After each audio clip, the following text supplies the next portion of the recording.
Good morning class. आज हम लोग काव्य में तुलसीदास जी के अगले जो चैप्टर है, अगले पद की ओर हम लोग बढ़ेंगे। जो हमारा टॉपिक है वो है धनुष भंग।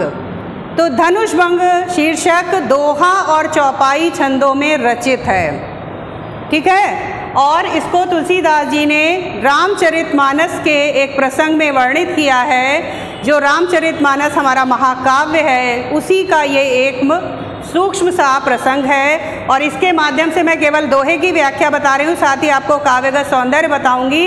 बाकी चौपाई की व्याख्या मैं अगले वीडियो में बताऊंगी, क्योंकि आज इसी में ही काफ़ी हो जाएगा। तो सबसे पहले कोई भी व्याख्या अगर आप स्टार्ट करते हैं तो आपको विशेषण युक्त संदर्भ देना होगा।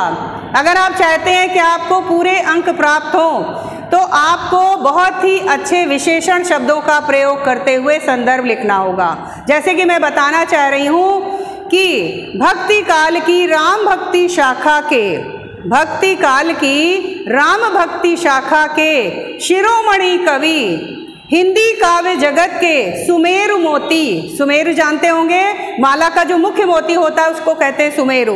तो अगर हम कहें कि हिंदी काव्य माला के सुमेरु मोती और भक्ति, वात्सल्य और नीति की त्रिवेणी प्रवाहित करने वाले श्रेष्ठ कवि कविवर तुलसीदास जी द्वारा रचित प्रस्तुत पद्यांश हमारी पाठ्यपुस्तक हिंदी के धनुष भंग शीर्षक से उद्धृत है। जहां आपने इस तरह के शब्दों का प्रयोग कर दिया, वहां जो पढ़ने वाला है पाठक के मन पे बहुत ही अच्छा प्रभाव पड़ेगा। क्लियर हो गया होगा।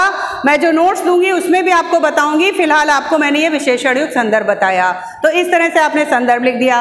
अब बात क्या हो रही है, जो मुख्य बात होती है पद्यांश की उसी को प्रसंग कहते हैं। यानी किस प्रसंग पे चर्चा हो रही है, तो प्रसंग आप ये देंगे कि प्रस्तुत पद्यांश में धनुष भंग होने का वर्णन किया गया है। जिस समय श्री राम धनुष को तोड़ने के लिए मंच पर पहुंचते हैं उस समय के सौंदर्य का चित्रण किया गया है। क्लियर हो गया। संदर्भ सबसे पहले लिखेंगे, प्रसंग लिखेंगे। और उससे भी प्रमुख बात यह है कि जब भी आप व्याख्या करेंगे तो उसका आद्योपांत लिखेंगे। आद्योपांत मीन्स पहला शब्द शुरू का और अंत का शब्द जरूर लिखेंगे, ताकि पता चल जाए कि आप किस स्टैंजा की व्याख्या कर रहे हैं। ओके स्टूडेंट्स, ये दोनों चीजें क्लियर हो गई कि आपको संदर्भ लिखना है, फिर प्रसंग लिखना है। उसके बाद में आप हेडिंग डालेंगे व्याख्या। अब व्याख्या में आपको स्पष्ट करना है, फिर जो भी उसका निचोड़ होगा, मुख्य तत्व होंगे, उनको आप काव्यगत विशेषताओं में देंगे। तो चलिए हम बात करते हैं इसकी व्याख्या की। उदित उदयगिरि मंच पर रघुवर बाल पतंग। जैसे ही उदित मीन्स प्रकट होना, उदयगिरि यहाँ पे उदयाचल पर्वत को कहा है। गिरि मीन्स पर्वत। तो उदयाचल पर्वत के ऊपर कौन उदित हो रहा है? रघुवर, यानी श्री राम। जैसे ही जो मंच बना है धनुष तोड़ने के लिए, उस मंच पर जैसे ही पहुंचते हैं तो मंच वो इतना विशाल है कि उदयाचल पर्वत के समान लग रहा है। और श्री राम कैसे लग रहे हैं? बाल पतंग। एक बालक, एक बच्चे सूर्य के समान प्रकट हो रहे हैं। ओके स्टूडेंट, यहाँ पतंग का मतलब पतंग उड़ने वाली नहीं, ना पतिंगा। पतंग ये सूर्य का पर्यायवाची है। कि जैसे ही जनकपुर में विशाल से मंच के ऊपर श्री राम जब पहुँचते हैं तो ऐसा लगता है कि मानो उदयाचल पर्वत के पीछे से एक बाल सूर्य उदित हो गया हो। जिस समय प्रातःकाल सूर्य उदित होता है वो बालक सूर्य के समान लगता है, क्योंकि वो लालिमा लिए हुए होता है। क्लियर हो गई ये लाइन। और सबसे बड़ी बात यहाँ पे क्या है, ये मैंने आपको पहले भी बताया कि ये यहाँ पे रूपक अलंकार हो रहा है, क्योंकि रघुवर श्री राम है, बाल पतंग उपमान है। ये उपमेय है, ये उपमान है। तो यहाँ पे रूपक अलंकार बच्चों हो रहा है। उदित उदय यहाँ पे अनुप्रास अलंकार भी हो रहा है। साथ में आप काव्यगत सौंदर्य समझते चले, ठीक है। यहाँ पे उपमेय उपमान दोनों साथ हैं, ठीक। आगे देखते हैं, विगसे संत सरोज सब हर्षे लोचन रंग। जैसे ही वो पहुंचते हैं, सभा में बैठे हुए जितने भी संत जन थे, ऋषि मुनि थे, वे सब इस तरह से विकसे माने खिलना होता है, खिल उठे, प्रसन्न होते कि मानो जिस प्रकार से प्रातः काल सूर्य के उदित होने पर कमल खिल उठते हैं, उसी प्रकार से जो वहाँ पे सभा में बैठे हुए संत लोग थे वे उसी प्रकार से प्रसन्न हो गए जैसे कि प्रातः काल होने पर तालाब में कमल खिल उठते हैं और लोचन रंग, यहाँ पे उनके नेत्र वो भंवरों के समान प्रसन्न हो उठे, लालायित हो गए। तो बेटा यहाँ पे भी आपका रूपक अलंकार हो रहा है और मैंने आपको ऊपर भी बताया रूपक भी आपको मिलेगा, इसमें अनुप्रास भी मिलेगा।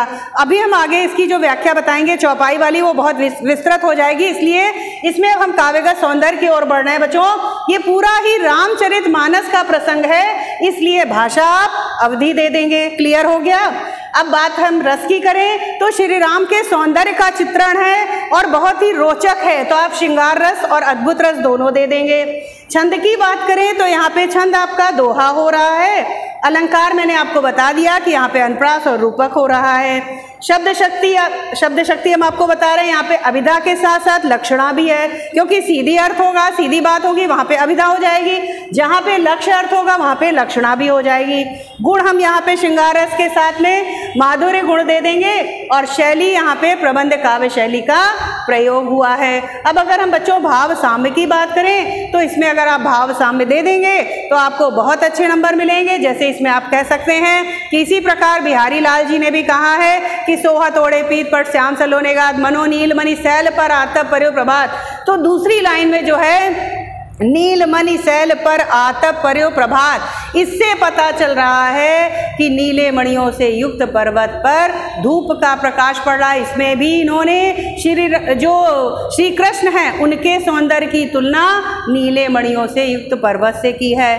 तो वैसे ही भाव की समानता हो रही है, इसलिए आपको यहाँ पे ये भाव साम्य आप दे सकते हैं कि मनो नील मणि सैल पर आतप पर्यो प्रभात। तो बच्चों अभी हमने केवल दोहा के साथ आपको संक्षेप में बताया, केवल दोहा, सिर्फ इसलिए कि आपका संदर्भ प्रसंग और काव्य सौंदर्य करने का तरीका आपको क्लियर हो जाए।